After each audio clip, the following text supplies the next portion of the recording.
Everyone, आज के video में हम बात करेंगे एसबीआई क्रेडिट कार्ड की जॉब के बारे में। चलिए जानते हैं एसबीआई क्रेडिट कार्ड जॉब क्या होती है। स्टेट बैंक ऑफ इंडिया अपने डिफरेंट सेगमेंट्स के क्रेडिट कार्ड को सेल करने के लिए क्रेडिट कार्ड एग्जीक्यूटिव की पोस्ट ऑफर करता है। यह जॉब पोस्ट ऑफ रोल होती है और कैंडिडेट थर्ड पार्टी के पेरोल पर रहकर एसबीआई के लिए काम करता है।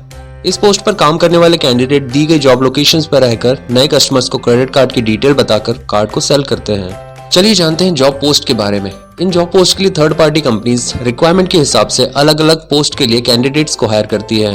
फर्स्ट पोस्ट है relationship executive, second branch relationship executive, third team leader या सेल्स मैनेजर और रिलेशनशिप मैनेजर। ये सारी पोस्ट ऑफ रोल होती हैं। चलिए अब बात करते हैं जॉब के लिए एलिजिबिलिटी या योग्यता क्या होनी चाहिए। अलग अलग पोस्ट के लिए अलग अलग एजुकेशन लेवल की रिक्वायरमेंट होती है। इसके बारे में डिटेल में जानते हैं। फर्स्ट रिलेशनशिप एग्जीक्यूटिव, इस पोस्ट के लिए मिनिमम एलिजिबिलिटी 12th या एचएससी पास होना चाहिए और कैंडिडेट को मिनिमम 6 मंथ्स का सेल्स एक्सपीरियंस होना चाहिए। सेकंड ब्रांच रिलेशनशिप एग्जीक्यूटिव, इसके लिए मिनिमम एजुकेशनल क्वालिफिकेशन ग्रेजुएशन चाहिए, साथ ही कम से कम 1 साल का वर्क एक्सपीरियंस और अच्छा कम्युनिकेशन स्किल होना चाहिए। थर्ड टीम लीडर या सेल्स मैनेजर या रिलेशनशिप मैनेजर, इस पोस्ट के लिए मिनिमम क्वालिफिकेशन ग्रेजुएशन है, साथ ही आपको 2 से 3 साल का क्रेडिट कार्ड सेल्स एक्सपीरियंस भी होना चाहिए और टीम के साथ काम करने का अनुभव भी होना चाहिए, क्योंकि इस पोस्ट पर आपको 7 से 10 कैंडिडेट्स की टीम को हैंडल करना होता है और उनसे टारगेट कंप्लीट करवाने होते हैं। इसलिए इस पोस्ट पर काम करने वाले कैंडिडेट में टीम हैंडलिंग स्किल की रिक्वायरमेंट होती है। पैसा कमाने के लिए लोग या तो नौकरी करते हैं या खुद का बिजनेस करते हैं। अगर आप किसी कंपनी के लिए जॉब कर रहे हैं तो कई तरीके की जॉब आपको देखने को मिल सकती हैं, लेकिन जॉब रोल्स मुख्य तौर पर 2 टाइप्स में बांटा जा सकता है। फर्स्ट है ऑन रोल जॉब और दूसरा है ऑफ रोल जॉब। कई लोग जो नौकरियों के लिए अप्लाई करते हैं इस बारे में नहीं जानते कि जॉब ऑन रोल है या ऑफ रोल, और इसी इनकम्प्लीट नॉलेज की वजह से कभी कभी लॉस भी हो जाता है। चलिए अब जानते हैं ऑफ रोल जॉब क्या होती है। जब आप किसी नई कंपनी को ज्वाइन करते हैं तो आपकी हायरिंग वह कंपनी नहीं करती जिसमें आप काम करेंगे, बल्कि कोई और थर्ड पार्टी कंपनी आपकी हायरिंग करती है। इस प्रोसेस में आपको थर्ड पार्टी कंपनी का ऑफर लेटर मिलेगा जो आपको हायर कर रही है, लेकिन आप काम दूसरी कंपनी में करेंगे। फॉर एग्जांपल, इस जॉब में आप मुख्य कंपनी के लिए काम करेंगे, पर आपको ऑफर लेटर जो कंपनी इशू करेगी वह थर्ड पार्टी होगी, क्योंकि थर्ड पार्टी कंपनी और मुख्य कंपनी के बीच में मैन पावर के लिए टाई अप या एग्रीमेंट हुआ होता है। इसी कारण से आपको सैलरी भी थर्ड पार्टी कंपनी ही देगी जिसका ऑफर लेटर आपके पास है। हालांकि सारी सुविधाएं आपको मुख्य कंपनी देगी जिसमें आप जॉब कर रहे हैं, लेकिन हायरिंग और अनफॉर्मेलिटीज थर्ड पार्टी कंपनी द्वारा होगी। इसे ही ऑफ रोल जॉब कहते हैं। चलिए इसे डिटेल में समझते हैं। जैसे एसबीआई बैंक में एम्प्लॉयज की जरूरत है, अब खुद एसबीआई बैंक अपने लिए एम्प्लॉयज को हायर नहीं कर सकती, क्योंकि ऐसा करना बैंक के लिए बहुत खर्चीला होता है।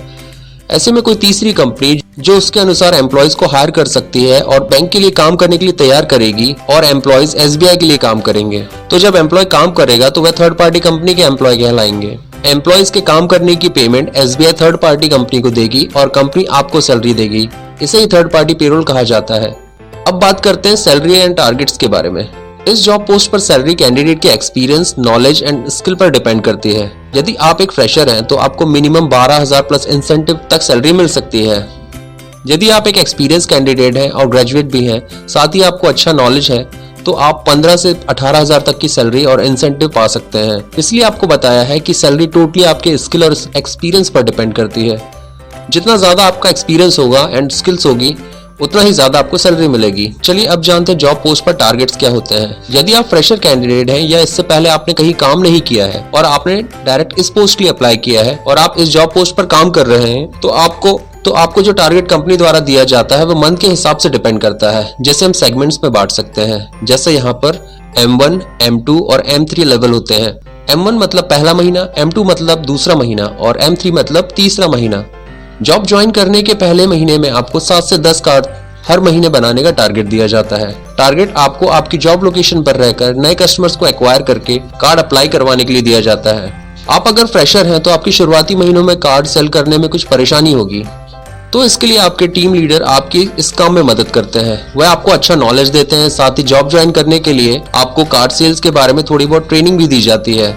मान लीजिए अगर फर्स्ट मंथ में आपका एक भी कार्ड नहीं बनाया है, तो आपको थोड़ा प्रेशर झेलना पड़ सकता है। बट अगर आप लगातार 3 महीने तक कार्ड नहीं बनाते हैं तो आपको जॉब छोड़ने के लिए भी कहा जा सकता है। अब बात करते हैं, अगर आपने कार्ड नहीं बनाया है या आपका टारगेट कंप्लीट नहीं हुआ तो क्या आपकी सैलरी कटेगी? मैं आपको क्लियर करना चाहूंगा कि यदि आपने काम नहीं किया है और आप किसी थर्ड पार्टी कंपनी के पेरोल पर काम कर रहे हैं तो आपकी सैलरी नहीं कटेगी। आपको जितनी भी सैलरी ऑफर की गई है वह कंप्लीट सैलरी मिलेगी, चाहे आपका टारगेट कंप्लीट ना भी हुआ हो। हालांकि आपसे इंटरव्यू में कहा जा सकता है कि यदि आप काम नहीं करेंगे, आपका टारगेट कंप्लीट नहीं होगा तो आपकी सैलरी काटी जा सकती है। यह डिपेंड करेगा आप कैसी कंपनी में काम कर रहे हैं। यदि आप किसी अच्छी थर्ड पार्टी कंपनी में काम कर रहे हैं तो आपकी सैलरी आपके अकाउंट में आती है, जहां आपको पीएफ भी मिलता है, तो कोई प्रॉब्लम नहीं है। पर यदि आप किसी ऐसे डायरेक्ट सेलिंग एजेंसी के लिए काम कर रहे हैं जहां पर आपको सैलरी कैश में मिलती है, तो डीएसए के द्वारा बताया गया टारगेट पूरा न करने पर आपकी सैलरी काटी जा सकती है। क्योंकि यह सैलरी बैंक अकाउंट में नहीं आ रही है, यहाँ बैंक डीएसए एजेंट को पेमेंट करता है और फिर डीएसए आपको पेमेंट करता है, तो इसी वजह से आपकी सैलरी काटी जा सकती है। इसलिए यही अच्छा होगा कि जॉब ज्वाइन करने से पहले आपकी सैलरी की terms and conditions DSA agency से क्लियर कर लेनी चाहिए। आपके टारगेट कंप्लीट होने के बाद आप इंसेंटिव के लिए एलिजिबल हो जाते हैं। यहाँ इंसेंटिव पाने की कोई लिमिट नहीं होती। यदि आप में पैसा कमाने का जुनून है तो आप ज्यादा से ज्यादा कस्टमर्स के कार्ड बनाकर अच्छा इंसेंटिव कमा सकते हैं। अब बात करते हैं वर्क प्रेशर के बारे में। जहां तक हम बात करते हैं सेल्स जॉब की, तो हर सेल्स जॉब में हमेशा बहुत प्रेशर होता है, क्योंकि कंपनी अपने प्रोडक्ट को सेल्स एग्जीक्यूटिव के थ्रू सेल करवाना चाहती है और जितना ज्यादा कंपनी के प्रोडक्ट सेल होंगे उतना ही ज्यादा कंपनी का प्रॉफिट होता है और यही प्रॉफिट कंपनी आपको इंसेंटिव के रूप में देती है। इसलिए आपके ऊपर हमेशा वर्क का प्रेशर बना रहेगा, चाहे वह आपका टारगेट कंप्लीट करवाने के लिए हो, चाहे ज्यादा से ज्यादा इंसेंटिव कमाने के लिए। हमेशा आपसे आपके टीम लीडर, आपके सेल्स मैनेजर यही कहेंगे कि आप अच्छा काम करिए ताकि आपको अच्छी सैलरी और इंसेंटिव मिले, क्योंकि जितना ज्यादा आप काम करके कंपनी को देंगे उतना ही ज्यादा कंपनी को प्रॉफिट होगा और आपके मैनेजर्स को भी इंसेंटिव के रूप में प्रॉफिट होगा। यदि आप पैसा नहीं कमाना चाहते हैं तो फिर आपको सेल्स का जॉब नहीं चुनना चाहिए, क्योंकि कोई भी जॉब में हर लेवल पर टारगेट प्रेशर होता है और उसको पूरा करने के लिए कंपनीज हमेशा अपने कैंडिडेट्स पर जोर देते रहती हैं, क्योंकि हर कंपनी चाहती है कि उसका प्रॉफिट हो। इसलिए ज्यादा से ज्यादा सेल्स टीम को हायर किया जाता है, उन्हें ट्रेंड किया जाता है और अपने प्रोडक्ट्स को कस्टमर्स के बीच में लॉन्च करके उन्हें सेल करवाया जाता है। अब बात करते हैं एज लेवल की। इस जॉब के लिए एलिजिबल होने के लिए आपकी एज मिनिमम 18 साल से ज्यादा होनी चाहिए और एंट्री लेवल पर एक फ्रेशर कैंडिडेट की एज मैक्सिमम 30 साल है। कंपनी को कभी आपकी एज से प्रॉब्लम नहीं होती, कंपनी को बस काम चाहिए होता है। जब तक आप कंपनी के प्रोडक्ट सेल कर सकते हैं तब तक आप उस कंपनी में टिके रह सकते हैं। प्रॉब्लम तब होगी जब आप सेल नहीं कर पाएंगे और कंपनी को आपके थ्रू प्रॉफिट नहीं होगा। अब बात करते हैं credit card segment wise job locations की, जो सिटी वाइज डिपेंड करता है। यदि बड़े शहरों या मेट्रो सिटीज की बात करें, वहां पर बहुत सारे आउटलेट्स होते हैं, जैसे railway station, shopping malls, petrol pumps और ओपन मार्केट।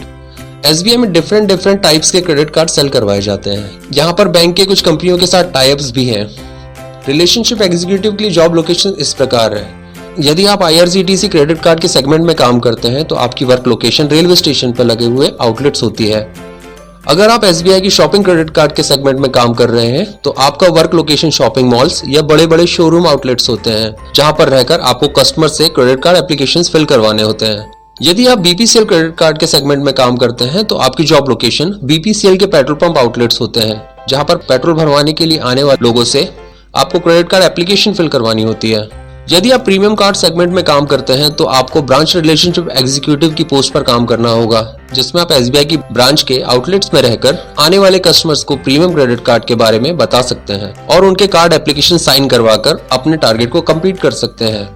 यदि आप जनरल क्रेडिट कार्ड सेगमेंट में काम कर रहे हैं तो आपकी जॉब लोकेशन ओपन मार्केट होगी, जिसमें आप किसी भी लोकेशन पर जाकर नए कस्टमर्स को क्रेडिट कार्ड सेल करके अपना टारगेट कंप्लीट करवा सकते हैं।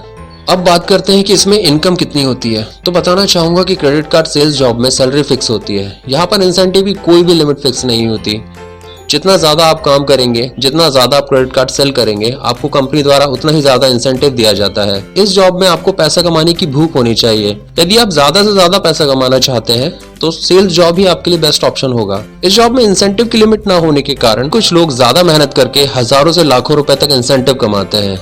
इसीलिए आपको जॉब के साथ साथ ही कम्युनिकेशन स्किल पर भी काम करना चाहिए और आपको आपकी पर्सनालिटी पर भी काम करना चाहिए, क्योंकि जब आपकी पर्सनालिटी अच्छी होगी, आपकी ड्रेसिंग सेंस अच्छा होगा, आप अपने आप को अच्छे से रिप्रेजेंट कर पाएंगे, तभी आप में वह कॉन्फिडेंस होगा कि आप नए कस्टमर से कॉन्फिडेंटली बात कर पाएं और उन्हें प्रोडक्ट डिटेल्स दे पाए। यदि आप में कॉन्फिडेंस नहीं होगा तो आप सामने वाले से बात नहीं कर पाएंगे। इसलिए अपने आप पर कॉन्फिडेंस बनाए रखें ताकि आप लोगों से बेहतर तरीके से बात कर पाएं। आप में नए लोगों से बात करने में कोई झिझक नहीं होनी चाहिए। अगर आपके पास कोई अच्छा ड्रेस्ड आदमी आकर आपसे बात करे तो आप सुनना चाहेंगे, ना कि आप उस व्यक्ति को सुनेंगे जिसकी ड्रेसिंग सेंस बिल्कुल सही नहीं है और जो जीन्स टी शर्ट में आराम से आकर आपसे कैजुअली ही बात कर रहा है। अब बात करते हैं जॉब सिलेक्शन प्रोसेस की। इस जॉब में अप्लाई करने के लिए आप कंपनी में रिज्यूम शेयर कर सकते हैं। फिर आपका face to face interview sales manager के द्वारा लिया जाता है, जिसमें आपसे वह क्रेडिट कार्ड से रिलेटेड कुछ क्वेश्चंस पूछते हैं, जिसका मैंने वीडियो बनाया हुआ है और लिंक डिस्क्रिप्शन में दी हुई है, जिससे आपको इंटरव्यू के क्वेश्चन एंड आंसर्स करने में हेल्प मिलेगी।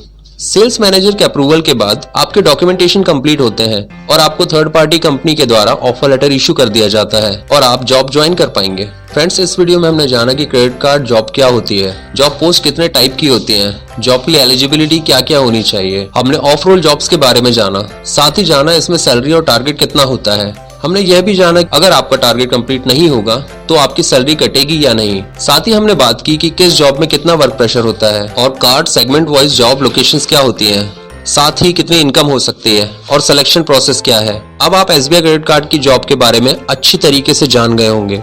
फ्रेंड्स, वीडियो को एंड तक देखने के लिए बहुत बहुत धन्यवाद। हर वीडियो को बनाने में बहुत सारा टाइम और एफर्ट्स लगता है, बहुत सी डिटेल्स कलेक्ट करनी होती है और रिसर्च करनी होती है, सही फैक्ट ढूंढने होते हैं और उन्हें आपके सामने सही तरीके से प्रेजेंट करना होता है। सो प्लीज हमारे चैनल को सब्सक्राइब कीजिए, लाइक कीजिए और शेयर कीजिए अपने फ्रेंड्स के साथ, ताकि आपके रिस्पांस से हमें मोटिवेशन मिले और हम और भी नॉलेजेबल वीडियोस आपके लिए लाते रहें। यदि आप किसी टॉपिक पर वीडियो चाहते हैं या कोई क्वेश्चन और फीडबैक है तो हमें कमेंट करके बताएं। प्लीज लाइक एंड सब्सक्राइब और साथ ही बेल आइकन को भी प्रेस करें, जिससे आपको नए वीडियोस की जानकारी टाइम पर मिलते रहे। जय हिंद, जय भारत।